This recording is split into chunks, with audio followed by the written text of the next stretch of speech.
Welcome to Hydrogen Rising, a bi-weekly podcast created and hosted by the global law firm K&L Gates that brings you analysis of critical, cutting-edge issues impacting the global hydrogen market. We look forward to your engagement and feedback. And of course, don't hesitate to reach out if you have ideas about new topics you'd like us to cover. Hello, Hydrogen Rising listeners. Great to be back with all of our loyal and dedicated followers all over the world. My name is David Walkner. I'm a partner at the global law firm K&L Gates, based in Washington, D.C., and co-leader of our firm's hydrogen practice.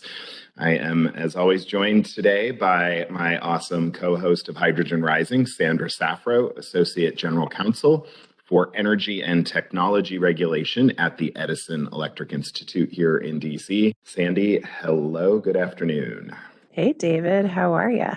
Yeah, good, right? I mean, so much going on right now. The war in Ukraine is really changing the energy dynamic for a lot of folks. And so much interest and engagement on the energy transition now. It's really an exciting time. And, we get to focus here on Hydrogen Rising on those transition issues and talking to companies and organizations that are really changing the dynamic. Disruptors, I know, is a bit of a hip word these days, and certainly in the hydrogen sector, there are a number of those. Today's guests on Hydrogen Rising are definitely in that category. We are joined by the co-founders of Kaizen Clean Energy, Eric Smith and Robert Meany. While we'll get into details with each of them as we talk about Kaizen today and how they are changing the zero-emission vehicle market, at a high level, Kaizen Clean Energy is a leading supplier of hydrogen and energy as a service solutions. Through connecting Kaizen's hydrogen generators with fuel cells, with hydrogen fueling infrastructure, and containerized fuel storage, Kaizen can unlock ownership costs for electric vehicle and hydrogen fuel cell electric vehicles.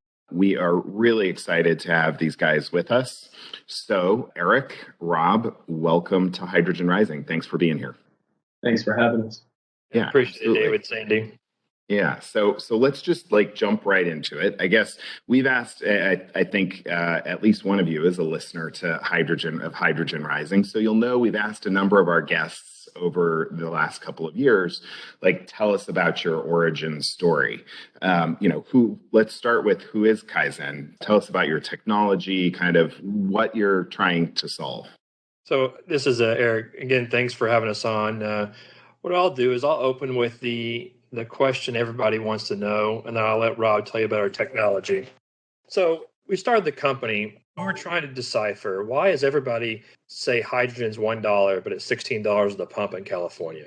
What's the disconnect there? Because $16 is just not sustainable and going to unlock the average consumer or non-grant applications. My partner, Rob, started researching it and really figured out that a lot of the solutions that are being used today along compressed and cryogenic hydrogen increase the midstream cost of hydrogen. And so we found a solution that cuts the midstream costs and in return can put hydrogen on par, if not better than diesel in a lot of applications. To Eric's point, I mean, this hasn't been we saw one solution and we're married to it from the start. We were doing a lot of independent research before this, and our backgrounds are in the energy industry. So everything driven by economics and a lot of science behind it. But what we wanted to make sure that we approach the hydrogen industry agnostic. We were fuel agnostic. We were solution agnostic. We really just wanted to provide a accurate roadmap for a lot of our downstream customers and investors that were looking at why is this cost disconnect? And where we focused, as Eric said, was on the hydrogen midstream industry. And in that sector, we looked at ammonia, methanol, toluene, compressed, cryogenic, even transmission and distribution lines to electrolysis-based systems. And in there, one of these stood out beyond all the rest, and that was methanol as a hydrogen carrier. And we hadn't known it yet, but we stumbled upon something really unique in the technology that we're licensing and developing that converts methanol to ISO-grade hydrogen. Now, in the market out there, for those that are familiar with methanol reforming, there's a lot of methanol reforming to high temperature PEM fuel cells. Our technology is unique. It converts methanol to ISO-grade hydrogen, which allows us to use low temperature PEM fuel cells like Ballard, Plug, Cummins, and others that are already becoming very commercializable in the fuel cell electric vehicle sector. That's I think helpful intro. Let me kind of take a step back. I do know that we have listeners really all around the world, and some who have varying degrees of knowledge of the possible role that hydrogen can play. You talked about this conversion of methanol to ISO-grade hydrogen. Can we take a step back, Rob, and talk about methanol to start, and why was that kind of the catalyst for you guys? Why is that the starting point? So there was a couple things that led to it. One, we've been following at least the transition in the maritime industry and kind of the disruption happening there. So in that sector, really three fuels are talked about the most as far as future fuels to meet IMO 2050 guidelines. That's methanol, ammonia, and hydrogen. And so following that sector, it was like, okay, those align with a lot of the conversion mechanisms and hydrogen carriers that we hear a lot about in the industry. And then that took us down a huge rabbit hole of methanol is a stable liquid molecule. It's traditionally been used as a petrochemical feedstock, and it's also been used as a fuel blending for either gasoline or replacement of diesel.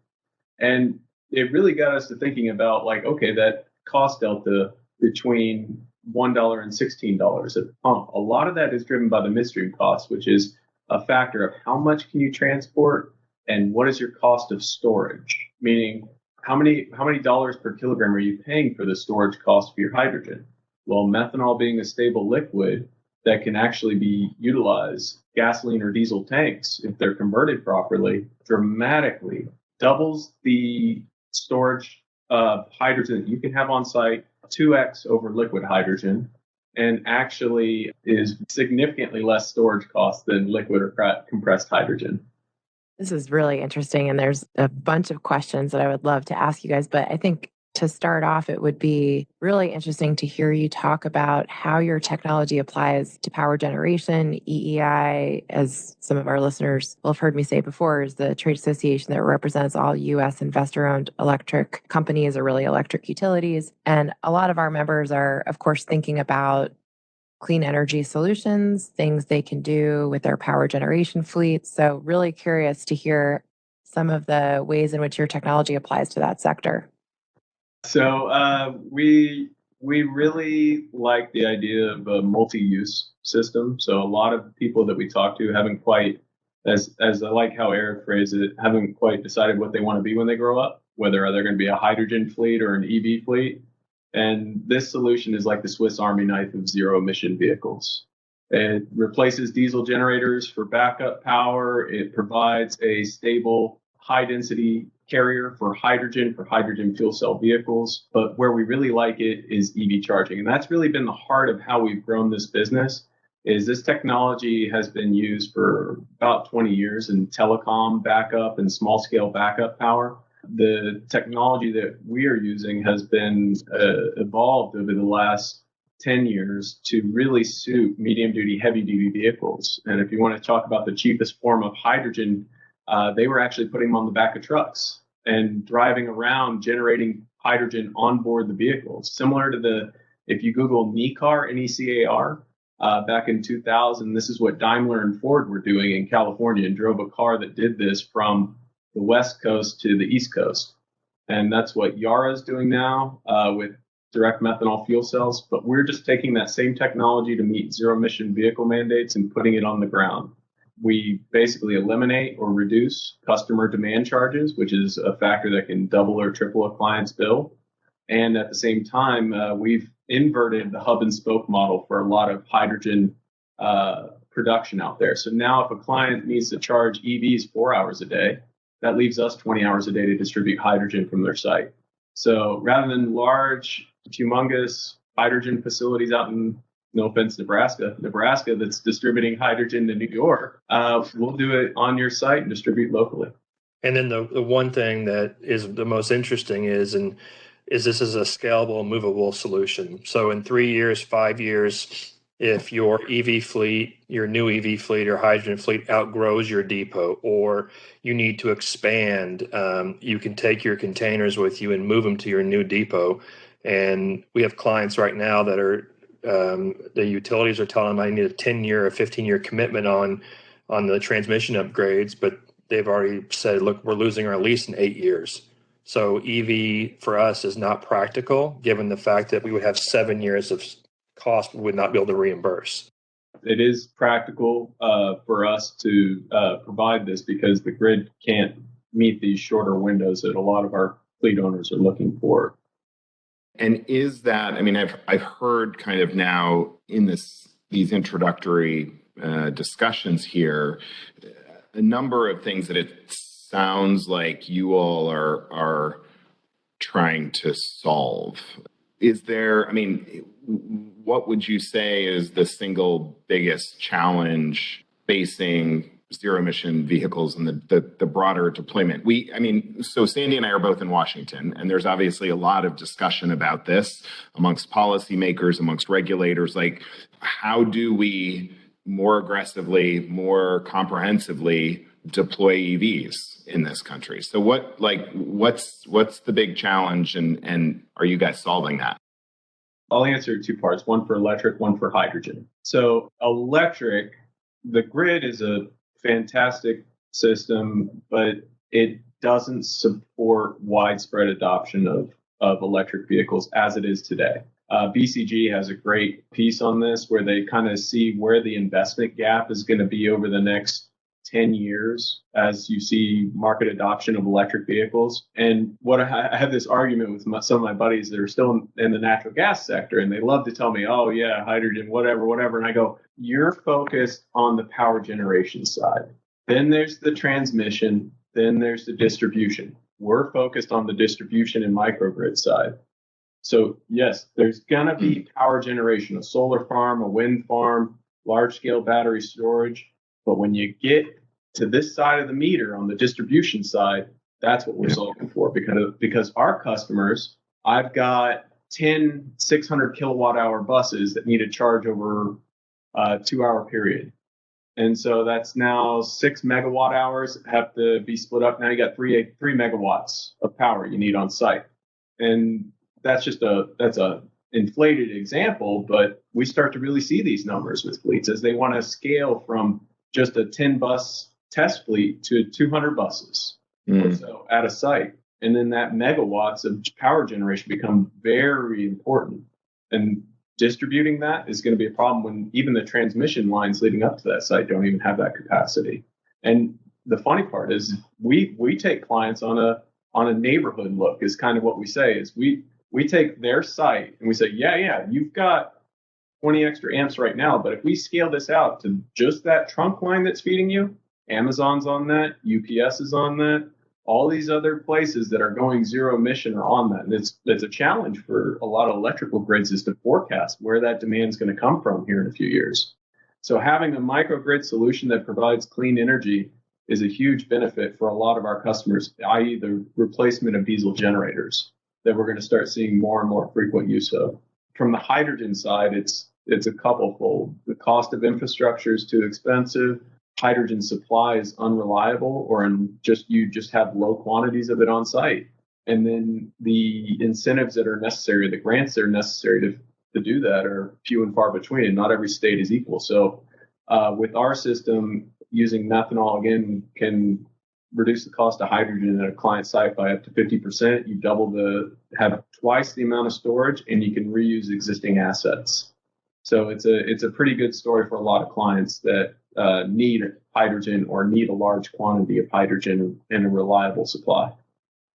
Rob, you raised grants and tax incentives, and I think ultimately a lot of the question of the clean technology tools that we have on the table today comes down to a question of cost and, of course, technology readiness, but cost at the end of the day and cost over time. Curious if you all need grants or tax incentives to be competitive today. If not, how or why is that? And if you do you kind of anticipate that for the medium and long term, or is that something that sort of, goes away after a little while because of advancements or market or, whatever the force is that causes that? I guess for us, we'll play in the fields that have kind of already been established. So like for EV charging grants, that applies very well to our microgrid solution. And then just the problem of resiliency that we see in current EV charging. I mean, we're down here in Houston. And so every time we have a hurricane come through, we lose power for a couple days around the area. So having a resilient, mobile, scalable solution allows a lot of critical asset grants that we actually kind of see it from a couple ways. If the state's going to be issuing a grant for like an EV charging solution, we would want to make sure that that grant's going to something that also functions for us in our emergency, either evacuation or emergency supply situation. So we like the idea of grants to support that initial technology adoption, but we see the cost structure going down over the next few years, especially for fuel cells. That hockey stick curve is going to go down to where we hope it's going to be on par over the next few years with something like a large scale natural gas generator or diesel generator. From tax incentives, like ITCs, PTCs, same as solar and wind. I guess those cost curves have come down. We have ITCs associated with fuel cells and fuel cell applications. Those scale away after about 5 years. Those are useful. They're necessary, I would say, in the near term until the fuel cell cost comes down. And same with PTCs, like the LCFS credit in California. I think that has really gamified renewable energy production for a lot of, if you look, like we're in the natural gas capital of the world, and all people can talk about is how do I do renewable feedstock to California right now. So, I mean, you got to appreciate like the gamification that they've made around like CI scores and how can people meet that with either biofuels or e-fuels. And it's been exciting to see that transition and kind of that way that has changed the way people have thought. So I would say it's a really big incentive to change people's minds. One of the things also that we look into is the alternative. So if you're a fleet owner, FedEx or UPS or someone to that extent, and you want to go out and dig up your infrastructure to modify it to support EVs, that could be years, significant capital. And like Rob mentioned, is you still have a resiliency issue.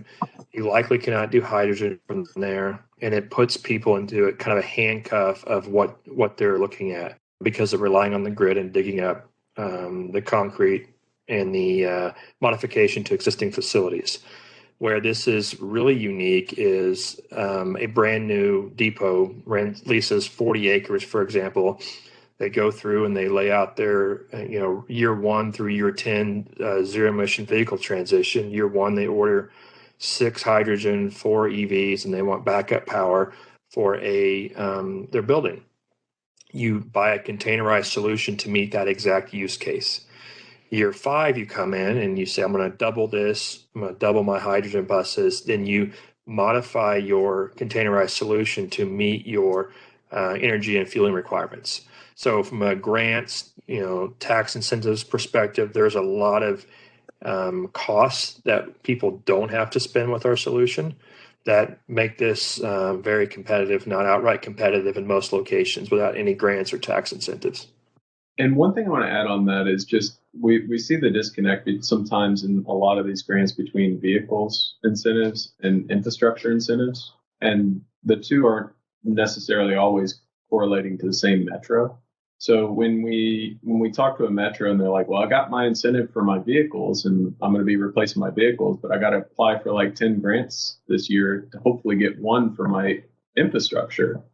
So we allow them to kind of have a flexible approach through a lease of our systems up until when they win the grants, and then we'll sell them the equipment that goes with the grant.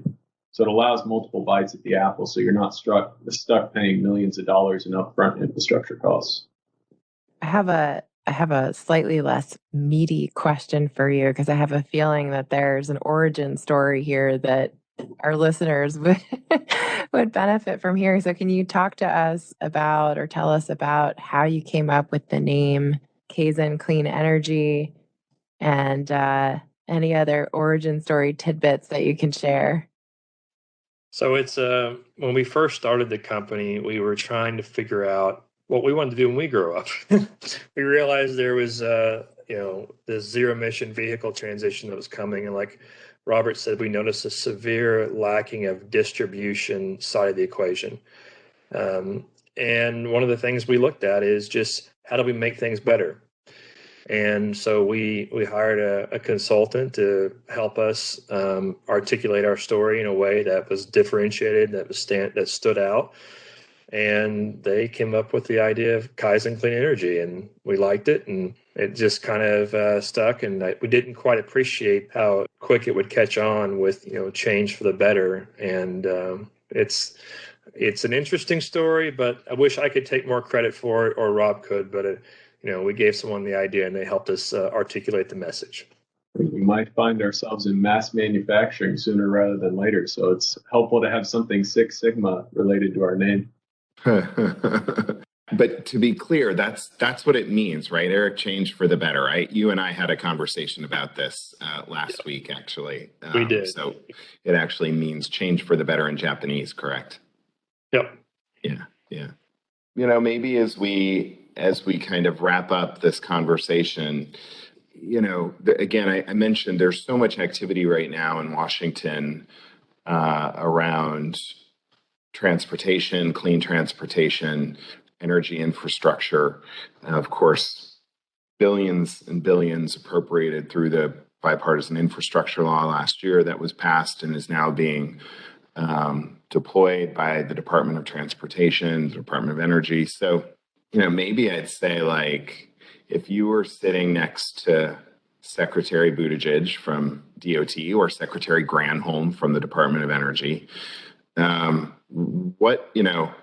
what's the one thing you would tell them in terms of the zero emission transition, and what's your ask? What do you want to convey to them in terms of the U.S. successfully making this transition? Focusing on carbon intensity is probably the best thing, and standardizing that across the U.S. would be great. We've got a lot of different measurements on carbon intensity. The color scheme regarding hydrogen is great for marketing, but it really is unclear what those are. So having a clear and decisive way to do this, Argonne National Labs has the GREET system, which is great and gives a good kind of overview of where your emission profiles are and kind of gets you at least 95% of the way there. But clear messaging is critical. I know we have the $1 per kilogram by 2030 goal, the moonshot, but it probably needs to be in context a little bit, because what we struggle with is you can produce hydrogen with natural gas, no carbon capture today for $1, but it's still unattainable if you want a distributed hydrogen model out there in the market. And most of what we're seeing has been proposals for large scale production facilities with distributed hydrogen. And so to counteract that, the DOE has a great study on hydrogen carriers. I would leverage the studies that are out there in the market today and try to capture some of this economics that maybe we're passing over and for hydrogen carriers. And McKinsey recently had this great phrase that basically said that, like, hydrogen's been well invested in, the hydrogen production side's been well invested in. The one area that probably is lacking the investment but has the highest upside potential has been conversion technology, whether that's ammonia cracking or back-end methanol reforming. That has a lot of potential to unlock use cases for hydrogen and fuel cells in the market. And the one thing I would tell him is, for example, like the RFI that came out for the hydrogen hubs, huge capital is going to be poured into that. But if you look at the methanol distribution hubs around the U.S., there's already hydrogen hubs out there. We provide the technology to convert the methanol to hydrogen. And instead of pouring billions and billions of dollars into new infrastructure that probably going to be stuck with a similar, if not the same problem you are now, low-cost, decentralized hydrogen production requires midstream costs to transport it. Take what we have now, use the methanol hubs, convert diesel infrastructure to support it and work on the distribution side of the transition. And that is a quick, easy way to get ZEVs rolling out in the United States.